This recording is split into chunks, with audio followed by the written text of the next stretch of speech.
चलिए आज के इस वीडियो में हम लोग बात करेंगे विभिन्न प्रकार की रासायनिक अभिक्रियाओं के बारे में। ऐसे यहाँ पे विभिन्न प्रकार की रासायनिक अभिक्रियाएं में रासायनिक अभिक्रियाएं अनेक प्रकार की होती हैं, लेकिन इस वीडियो में हमने 4 रासायनिक अभिक्रियाओं को कवर किया है।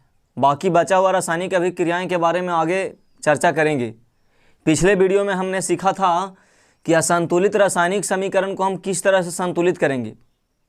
उसके बारे में आप लोग अगर अच्छा से नहीं देखे होंगे तो उस वीडियो को सबसे पहले जा कर के देखें। उस वीडियो का लिंक इस वीडियो का डिस्क्रिप्शन में मैं दे दूंगा। चलिए इस वीडियो को स्टार्ट करता हूँ। इसमें है विभिन्न प्रकार की रासायनिक अभिक्रियाएं, यानी कहने का मतलब है कि अनेक प्रकार की रासायनिक अभिक्रियाएं होती हैं। तो सबसे पहले हम पिछले वाले पॉइंट को ज़रा सा टच करते हैं कि रासायनिक अभिक्रिया किसे कहते हैं। तो हमने जाना था कि रासायनिक अभिक्रिया का मतलब है कि जब कोई पदार्थ अकेले या किसी अन्य पदार्थों से अभिक्रिया करके नए भिन्न गुण वाला एक या एक से अधिक पदार्थों का निर्माण करता है तो उसे क्या कहते हैं? रासायनिक अभिक्रिया कहते हैं।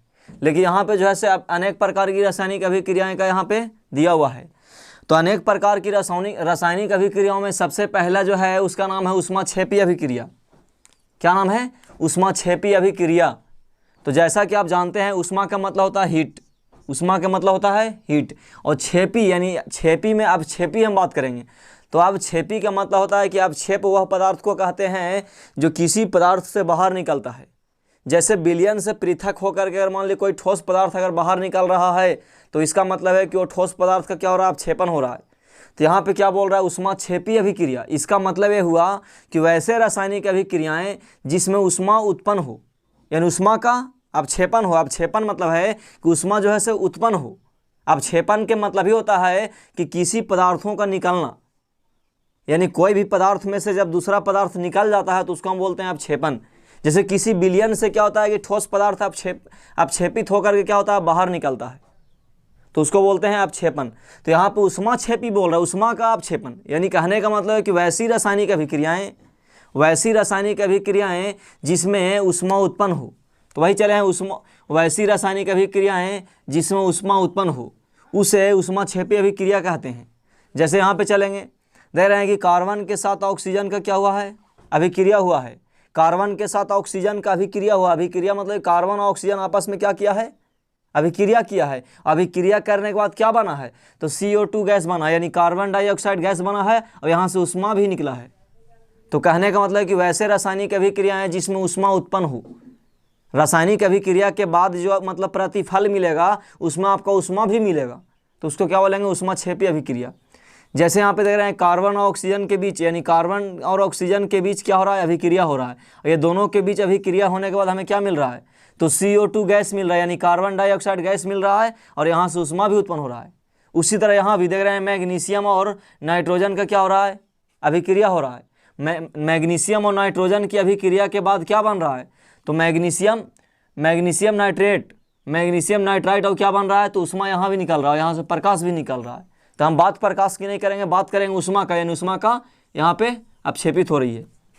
तो समझ में आ गया यहाँ तक कि वैसी रासायनिक अभिक्रिया जिसमें ऊष्मा का उत्पन्न हो, यानी ऊष्मा जो है से अपक्षेपण हो, यानी ऊष्मा जो है से बाहर निकले, तो उसको क्या कहते हैं? ऊष्माक्षेपी अभिक्रिया। ये समझ में आ गया। अब दूसरा बात करते हैं इसी का जस्ट उल्टा होता है ऊष्माशोषी अभिक्रिया। ऊष्माशोषी अभिक्रिया बोलेगा तो शोषी, ऊष्मा तो जान रहे हैं हीट, और शोषी का मतलब होता है शोषण करना, किसी को खींचना। तो ऊष्माशोषी अभिक्रिया में क्या है कि वैसे रासायनिक अभिक्रिया जिसमें ऊष्मा का शोषण हो, यानी ऊष्मा जो है उसमें शामिल हो। जब ऊष्मा अगर निकलेगा तो उसको बोलेंगे ऊष्माक्षेपी, और जब ऊष्मा उसमें शामिल होगा तो उसको क्या बोलेंगे? ऊष्माशोषी। तो वैसे देखिए, वैसे रासायनिक अभिक्रिया जिसमें ऊष्मा का शोषण हो उसे ऊष्माक्षेपी अभिक्रिया कहते हैं। जैसे यहाँ पे चलेंगे, देख रहे हैं कि नाइट्रोजन के साथ क्या मिल रहा है? ऑक्सीजन मिल रहा है। लेकिन नाइट्रोजन और ऑक्सीजन का अभिक्रिया तभी होगा जब इसमें ऊष्मा देंगे। ऊष्मा मतलब हीट करेंगे, यानी कहने का मतलब इसमें ऊष्मा का काम हो रहा है, यानी ऊष्मा का शोषण हो रहा है। तो जिस रासायनिक अभिक्रिया में ऊष्मा का शोषण होगा उसे ऊष्माशोषी अभिक्रिया कहते हैं। जैसे नाइट्रोजन और ऑक्सीजन को मिला करके गर्म करेंगे, यानी इसमें ऊष्मा देंगे, तब क्या बनाएगा? तो नाइट्रोजन मोनोऑक्साइड बनाएगा। अब यहाँ पे जैसे देख रहे हैं फेरस सल्फेट है। अब फेरस सल्फेट को गर्म करेंगे, गर्म करने का मतलब कि इसमें हीट देंगे, यानी ऊष्मा देंगे, तो फेरस सल्फेट को जब गर्म करिएगा तो यहाँ से क्या होगा, फेरस से ऑक्साइड निकलेगा और यहाँ से जो है सल्फर डाइऑक्साइड निकलेगा। देख रहे हैं कि फेरस से ट्राइऑक्साइड निकलेगा, फेरस ट्राइऑक्साइड, और क्या भी निकलेगा, सल्फर डाइऑक्साइड, और यहाँ से क्या होगा, सल्फर ट्राइऑक्साइड निकलेगा। तो यानी कहने का मतलब है कि ये जो है मतलब क्या होगा, उष्मा शोषी अभिक्रिया। देख रहे हैं कि यहाँ पे फेरस सल्फेट के साथ उष्मा दे रहे हैं। उष्मा देने का मतलब है कि ये जो है क्या हो रहा है, हीट दे रहे हैं हम। हीट मतलब इसको गर्म कर रहे हैं। तो जिस रासायनिक अभिक्रिया में हीट देना पड़े, यानी उष्मा का शोषण हो, उष्मा को जरूरत पड़े, तो इसे क्या कहते हैं, उष्मा शोषी अभिक्रिया। यह हो गया। अब तीसरा में चलते हैं, संयोजन या संश्लेषण अभिक्रिया। संयोजन या संश्लेषण दोनों सेम है। संयोजन के मतलब होता है मिलना, जब दो पदार्थ आपस में मिल जाएगा, या जब कोई भी दो चीज़ अगर आपस में मिल रहा है तो इसका मतलब है कि दोनों का क्या हो रहा है, संयोजन हो रहा है। संयोजन के मतलब ही होता है मिलना। और संश्लेषण के मतलब वही होता है, संश्लेषण के मतलब भी होता है एक दूसरे से आकर्षित होना। तो यहाँ पे संयोजन या संश्लेषण अभिक्रिया किसे कहते हैं, तो संयोजन को ही संश्लेषण कहा जाता है। अगर संश्लेषण अभिक्रिया कहीं पूछ दे तो उसका भी डिफिनेशन वही होगा और संयोजन का भी डिफिनेशन वही होगा। यानी संयोजन अभिक्रिया और संश्लेषण अभिक्रिया दोनों एक ही चीज़ है, इसी का दूसरा नाम है, यानी पर्यायवाची शब्द। चलते हैं, देख रहे हैं कि वैसे रासायनिक अभिक्रिया जिसमें दो या दो से अधिक के पदार्थ, बोल रहा हूँ वैसे रासायनिक अभिक्रिया जिसमें दो या दो से अधिक के पदार्थ परस्पर संयोग करके एक नए पदार्थ का निर्माण करता है, जिसका गुण, जो पदार्थ निर्माण होगा उसका गुण, तो जिसका गुण मूल पदार्थ के गुण से बिल्कुल भिन्न होता है, तो उसे संयोजन या संश्लेषण अभिक्रिया कहते हैं। चलिए समझते हैं इसको। बोल रहा वैसे रासायनिक अभिक्रिया, वैसे रासायनिक अभिक्रिया जिसमें दो या दो से अधिक पदार्थ, वैसे रासायनिक अभिक्रिया जिसमें दो या दो से अधिक पदार्थ परस्पर संयोग करके, परस्पर संयोग के मतलब परस्पर आपस में मिल करके, परस्पर संयोग करके एक नए पदार्थ का निर्माण करता है। अब जब नए पदार्थ का जो निर्माण होता है वो पदार्थ का गुण, नए पदार्थ का गुण जो होगा से पिछले वाले यानी मूल पदार्थ के गुण से बिल्कुल अलग होता है, उसे संयोजन या संश्लेषण अभिक्रिया कहते हैं। जैसे यहाँ देखिए, देख रहे हैं कि सल्फर ट्राइऑक्साइड है। अब सल्फर ट्राइऑक्साइड में क्या है कि यहाँ पे जल मिल रहा है, यानी H2O मिल रहा है। तो ये दोनों मिल करके बना रहा है क्या, तो H2SO4 यानी सल्फ्यूरिक अम्ल बना रहा है। अब बात करते हैं कि सल्फर ट्राइऑक्साइड और जल, ये दोनों का गुण जो है सल्फ्यूरिक अम्ल के गुण से क्या होता है, अलग होता है। यानी सल्फ्यूरिक अम्ल जो बना ये दोनों पदार्थों के गुण से क्या होगा, अलग होगा। जैसे यहाँ पे देखिए कैल्शियम हाइड्रोक्साइड है और क्या मिल रहा है, इसमें CO2 मिल रहा है। तो कैल्शियम हाइड्रोक्साइड और CO2 ये दोनों आपस में मिल करके बना रहा है क्या, तो बना रहा है यहाँ पे कैल्शियम कार्बोनेट। कैल्शियम कार्बोनेट का गुण जो होगा से नहीं आपको कैल्शियम हाइड्रोक्साइड की जैसा रहेगा और नहीं CO2 की जैसा रहेगा। यानी नए पदार्थ का गुण जो रहेगा से पहले वाले पदार्थ के गुण से बिल्कुल क्या होगा, अलग होगा। जैसे कार्बन ऑक्सीजन को मिलने से क्या बन रहा है, CO2 बन रहा है। तो CO2 यानी कार्बन डाइऑक्साइड बन रहा है। तो कार्बन डाइऑक्साइड का गुण जो होगा से नहीं आपको कार्बन की जैसा मिलेगा और नहीं ऑक्सीजन की जैसा मिलेगा। इसका गुण जो है से दोनों के गुण से बिल्कुल अलग होगा। तो वैसे रासायनिक अभिक्रिया जिसमें दो या दो से अधिक पदार्थ परस्पर संयोग करके एक नए पदार्थ का निर्माण करता है, और जो नए पदार्थ का निर्माण करता है वो पदार्थ का गुण जो होगा से पहले वाले पदार्थ के गुण से बिल्कुल अलग होगा, तो उसे क्या कहेंगे, संयोजन या संश्लेषण अभिक्रिया। चलिए अब देखते हैं चौथा में है वियोजन या अपघटन अभिक्रिया। तो वियोजन या अपघटन, वियोजन के मतलब होता है टूटना, अपघटन के मतलब भी होता है टूटना। जब कोई भी वस्तु अगर टूट जाता है तो उसको बोलते हैं कि इसका अपघटित हो गया, अपघटन हुआ। तो नाम से ही पता चल रहा है कि वियोजन या अपघटन अभिक्रिया कहेगा।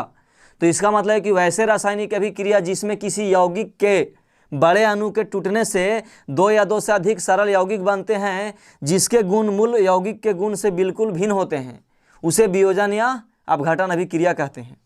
जैसे यहाँ पे चलेंगे, देख रहे हैं कि वियोजन या अपघटन अभिक्रिया बोलेगा तो वैसे रासायनिक अभिक्रिया जिसमें किसी यौगिक के बड़े अणु के टूटने से दो या दो से अधिक के सरल यौगिक बनते हैं, जिनके गुण यानी जो नया पदार्थ बनेगा जिनके गुण जो होगा मूल यौगिक के गुण से बिल्कुल भिन्न होते हैं, उसे वियोजन या अपघटन अभिक्रिया कहते हैं। समझ गए यहाँ से। इसमें एक दूसरे का उल्टा है। संयोजन या संश्लेषण अभिक्रिया में क्या था कि जब दो पदार्थ आपस में मिल रहा था, जब दो पदार्थ आपस में मिल करके नए पदार्थ का निर्माण कर रहा था, लेकिन यहाँ पे क्या है कि यहाँ जो है से एक ही यौगिक, एक मतलब यौगिक के बड़ा अणु जो है वो टूट करके दो या दो से अधिक नए पदार्थ का निर्माण करता है।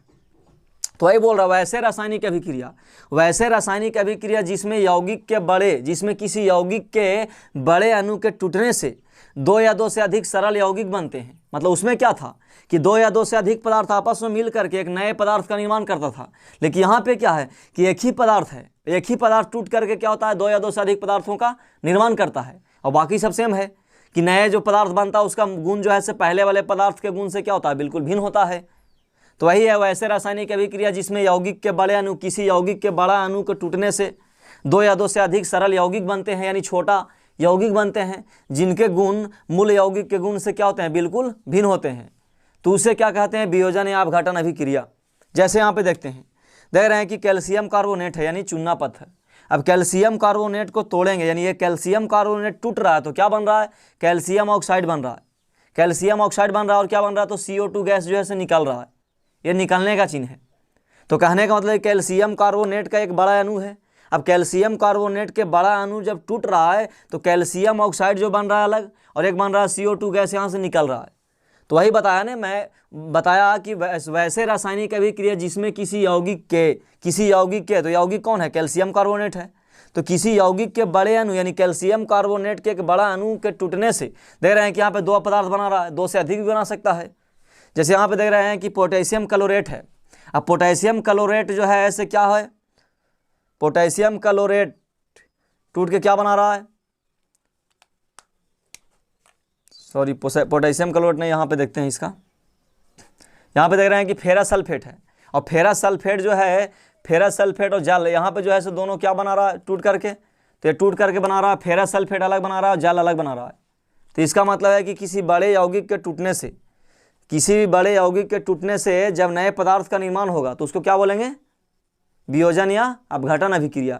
यानी एक दूसरे का अपोजिट है। ऊष्माक्षेपी अभिक्रिया के उल्टा है ऊष्माशोषी, और संयोजन की अभिक्रिया के उल्टा है वियोजन अभिक्रिया।